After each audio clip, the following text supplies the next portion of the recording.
Sécateur en main et parfois les pieds dans l'eau, César Astruc est en pleine période de taille.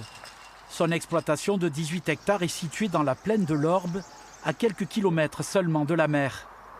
Alors pour lutter contre le sel qui remonte dans le delta et sature les sols, il submerge volontairement ses vignes d'eau douce. On fait ça deux fois par an ou 2 ou 3 fois par an quand la rivière le permet, quand elle n'est pas salée. Et on le fait en période hivernale car c'est le moment où on n'a pas normalement à aller dans les vignes sauf pour tailler comme aujourd'hui. C'est un filtre par les galeries des vers de terre, par les racines, par tout. Voilà, elle s'évapore et elle est restituée aux nappes phréatiques. L'eau est pompée directement dans le fleuve Orbe voisin ou achetée au réseau du Baronne. Cette pratique ancienne est essentielle pour sauver la vigne et les nombreux viticulteurs installés sur ces terres alluvionnaires. Pour lutter contre la salinité, il faut 3 facteurs.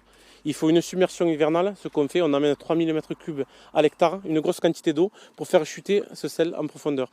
Les vignes sont souvent drainées et l'eau salée est évacuée, ça c'est le deuxième facteur, est évacuée par des fossés. Donc il faut qu'on ait ces fossés toujours bien propres pour évacuer l'eau salée vers la rivière qui repart à la mer. Et le troisième facteur qu'on n'a pas et qu'on ne maîtrise pas non plus, c'est pour éviter les remontées salines de la mer dans l'Orbe.